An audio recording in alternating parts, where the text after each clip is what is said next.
አብ ወወልድ ወመንፈስ ቅዱስ አሐዱ አምላክ።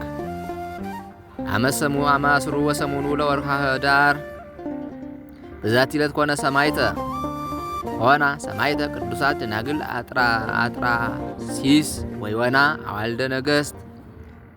አንድ አምላክ በሚሆን በአብ በወልድ በመንፈስ ቅዱስ ስም ኅዳር 18 በዚች ቀን ቅዱሳት ደናግል አጥራሲስና ዮና በሰማዕትነት አረፉ። አጥራሲስ ግን ጣዖታትን ለሚያመልክ ንጉሥ አንድሪያኖስ ልጁ ናት። እርሱም ከሰው ወገን ማንም እንዳያት አዳራሽ ሰርቶ ለብቻዋ አኖራት። እርሷ ግን ስለዚህ ዓለም ኃላፊነት የምታስብ ሆነች። እውነተኛውንና የቀናውን መንገድ ይመራት ዘንድ በቀንና በሌሊት እግዚአብሔርን ትለምነው ነበር። ወደ ፍላጽፍሮን ልጅ ወደ ድንግሊቱ ዮና ላኪ እግዚአብሔርን ትለምነው ነበር። ወደ ፍላጽፍሮን ልጅ ወደ ድንግሊቱ ዮና ላኪ። እርሷም የእግዚአብሔርን መንገድ ትመራሻለች የሚላትን ራእይ አየች። ከእንቅልፏም ስትነቃ በልቧ ደስ አላት። ወደ ዮና ድንግልም ላከች። እርሷም ፈጥና መጣች። ለዮናም ሰላምታ ሰጠቻትና ከእግሯ በታች ሰገደች ይላል። የእግዚአብሔርን ሃይማኖት ታስተምራትና ትገልጥላት ዘንድ ለመነቻት። ድንግል ዮናም የእግዚአብሔር ልጅ ሰው የሆነበትን ምክንያት እግዚአብሔር አዳምን ከፈጠረበት ጊዜ በመጀመር ልትነግራት ጀመረች። አዳም እንደበደለና ከተድላ ገነት እንደወጣ በኖኅም ዘመን የጥፋት ውሃ መጥቶ ኃጢአተኞችን ሁሉ እንደደመሰሰ የእግዚአብሔርን ሕግ የጠበቁ 8 ሰዎች ብቻ እንደቀሩ፣ ከዚህም በኋላ ዳግመኛ ሰዎች በምድር ላይ በበዙ ጊዜ እንደበደሉና ጣዖትን እንዳመለኩ እግዚአብሔርም ለአብርሃም እንደተገለጠለትና መርጦ ወዳጅ እንዳደረገው ከእርሱም ጋር ቃል ኪዳን እንዳጸና እስራኤልንም ከግብፅ አገር እንዳወጣቸው የሰውንም ወገን ጠላት ሰይጣንን ከማምለክ ለእርሱ ከመገዛት ያድነው ዘንድ የእግዚአብሔር ልጅ መምጣቱን እና ከእመቤታችን ቅድስት ድንግል ማርያም ከሥጋዋ ሥጋ ከነፍሷ ነፍስ ነስቶ ሰው መሆኑን ነቢያት እንደሰበኩ ነገረቻት። ሁለተኛም ስለከበረ ስሙ መከራ በመቀበል ለሚደክሙ ሰማያዊ ሀብት የዘላለም መንግሥትን እግዚአብሔር ስለሚሰጣቸው አስረዳቻት። አጥራስስም የዮናን ትምህርቷን ሰምታ እጅግ ደስ አላት። በሕያው እግዚአብሔር ልጅ በጌታችን በኢየሱስ ክርስቶስ ስም አመነች። እሊህ ደናግልም ሌሊትና ቀን በተጋድሎ ተጠምደው በአንድነት ተቀመጡ። የአጥራስስም አባቷ ይህን አያውቅም። ከሌሊቶችም በአንዲቱ ጌታችን ኢየሱስ ክርስቶስን አዩት። እናቱን እመቤታችን ቅድስት ድንግል ማርያምንም አዩት። እመቤታችንም ወደ ልጇ እግዚአብሔር እንደ ቁርባን አቀረበቻቸውና እርሱም ባረካቸው።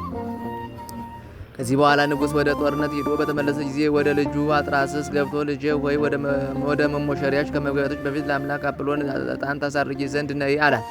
አጥራስስ ድንግልም አባቴ ሆይ ነፍስህና ሥጋ በእጁ ውስጥ የሆነ የፈጠረን በሰማይ ያለ አምላክን ትተህ ነፍስ የሌላቸው የረከሱ ጣዖታትን ለምን ታመልካለህ ብላ መለሰችለት። ንጉሡም እንዲህ ያለ ነገር ከቶ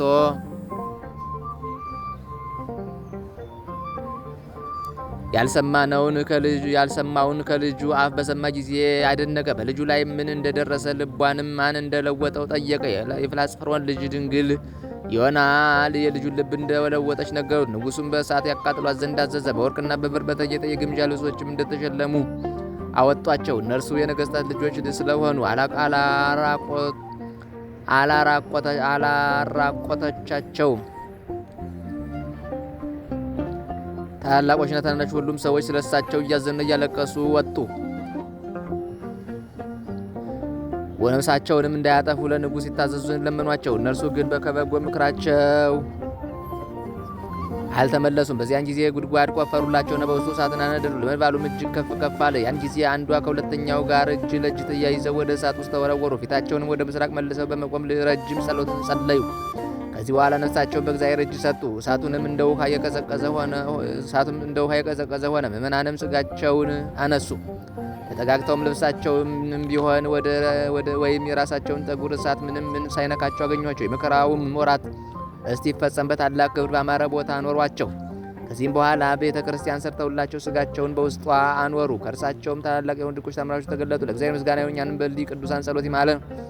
በሊ ቅዱሳን ደናግል ጸሎት ይማረን። እርሳቸው ከኛ ጋር ትኑር ለዘላለሙ አሜን። ሰላም ለዮና መጽሐፈ ቅዱስ መጽሐፈ ወለአጥራስስ ሱታፋ በእንተ ሃይማኖት ርትዕት ወበእንተ ጽኑ ተስፋ ሰበተወርዋ አሐቲ እንደ እደ ካልእታ ሐቄፋ ማእከለ እሳት ወራ አይራፋ። በዚህች ዕለት ከአባቶቻችን ከ12ቱ ሐዋርያት አንዱ ቅዱስ ሐዋርያ ፊልጶስ በሰማዕትነት የሞተበት መታሰቢያው ነው። ይህም እንዲህ ነው። ዕጣው ወደ አፍራቅያና ወደ አውራጃዋ ሁሉ በወጣ ጊዜ ክብር ይግባውና በጌታችን በኢየሱስ ክርስቶስ በውስጧ ሰበከ። ልቡናንም የሚያስደነግጥ ድንቆች ታምራቶችን አደረገ። ክብር ይግባውና በጌታችን በኢየሱስ ክርስቶስ አመኑ። እግዚአብሔርንም ወደ ማወቅ ከመለሳቸው በኋላ ወደ ሌሎች ብዙ ሀገሮች ወጣ። እያስተማረ ሰዎችን ወደ ሃይማኖት ሲጠራ ኖረ። እያስተማረም ሰዎችን ወደ ሃይማኖት ሲጠራ ኖረ።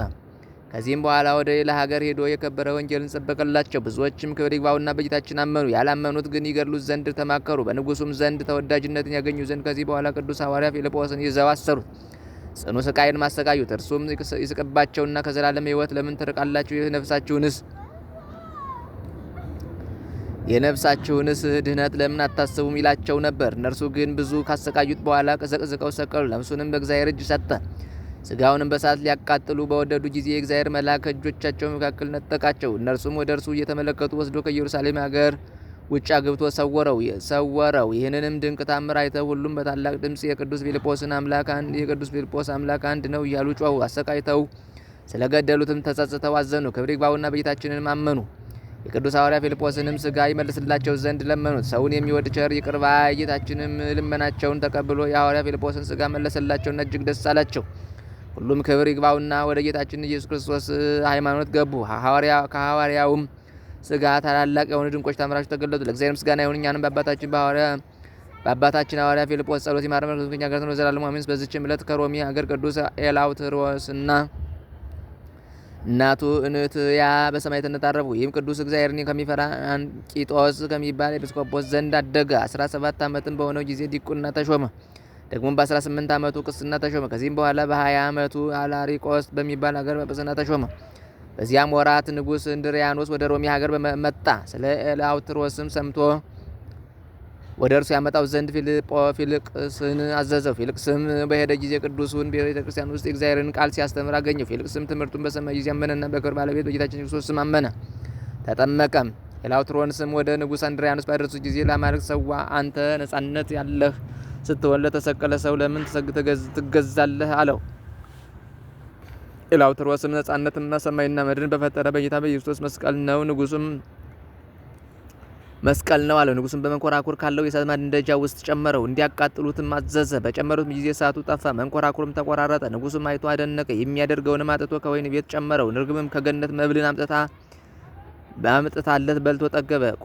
ቆሊሮቂቆስ የሚባለውም መኮንን አይቶ በቅዱስ ኤላውትሮስ አምላክ አምኖ በሰማዕትነት ሞተ። የሰማዕትነት አክሊልም ተቀበለ። ከዚህ በኋላ ፈረሶችን አምጥተው በሰረገላ ላይ እንዲጠምዷቸው ቅዱስ ኤላውትሮስም ከሰረገላው በታች አስረው ከዋሳቱ እስኪሰነጣጠቅ ፈረሶችን እንዲያሰጧቸው እንድሪያኖስ አዘዘ። በዚያን ጊዜ የእግዚአብሔር መልአክ ወረደ፣ ከማሰሪያውም ፈትቶ ወደ ከፍተኛ ተራራ ወሰደው። በዚያም እግዚአብሔርን እያመሰገነ ከአራዊት ጋር ተቀመጠ። እንድሪያኖስም አራዊትን ያድኑ ዘንድ አዘዘ። ያድኑ ዘንድ ወታደሮቹን ባዘዘ ጊዜ በዚያ ተራራ ውስጥ ቅዱስ ኤላውትሮስን አገኝተው ከዚያ ወደ ንጉሥ እንድሪያኖስ ወሰዱት። ንጉሱም ለአንበሳ እንዲሰጥ አዘዘ። አንበሶችም የፊቱን ላብ ጠረጉለትና እግሮቹን ሳሙ። ከዚህ በኋላ ተመልሰው ከአራማውያን 150 ሰው ገደሉ። እንድሪያኖስም አይቶ ቁጣን ተመላ። ሁለት ወታደሮቹን ከእንትያ እናቱ ጋራ በጦር እንዲወጉት አዘዘ። እርሷንም ብዙ ካሰቃያት በኋላ የልጇን አንገት እንዳቀፈች ከእርሱ ጋር ወጓት። ነፍሳቸውንም በእግዚአብሔር እጅ ሰጡ። እግዚአብሔር ምስጋና ይሁን። እኛንም በገልዲቅ ሰማዕታት ጸሎት ይማረን፣ በረከታቸው ከእኛ ጋር ትኑር ለዘላለሙ አሜን። ሰላም ለፊልጶስ ጽውረ አባል በመቅሰፍት ወደ ኤላውትሮስ ርጉዝ በሀብለ ኩናት ምስለ እንትያ እባ ሀበታርህወ ገነት ያሩጽኒ መዓዛ ሆሙ ጼና ሆሙ እፍረት ለዚህ ሐዋርያ ወለዚህ ሰማዕት። በዚችም ቀን የዋህ አትናቴዎስ የዕረፍቱ መታሰቢያ ነው። በረከቱም ከእኛ ጋር ትኑር ለዘላለሙ አሜን። ሰላም ለእግዚአብሔርና አኮቶ በእንቲአከ መቅድመ ወናተሉ ካይበ ለሄሮትከ ሰላም አትናቴዎስ የዋህ እንተ ይተአምር ቀዊመ መፍትውን በይነዝ ሳይስ ሚዩከ ስመ ስትየ ሰናየ ወእክለ ጥዑመ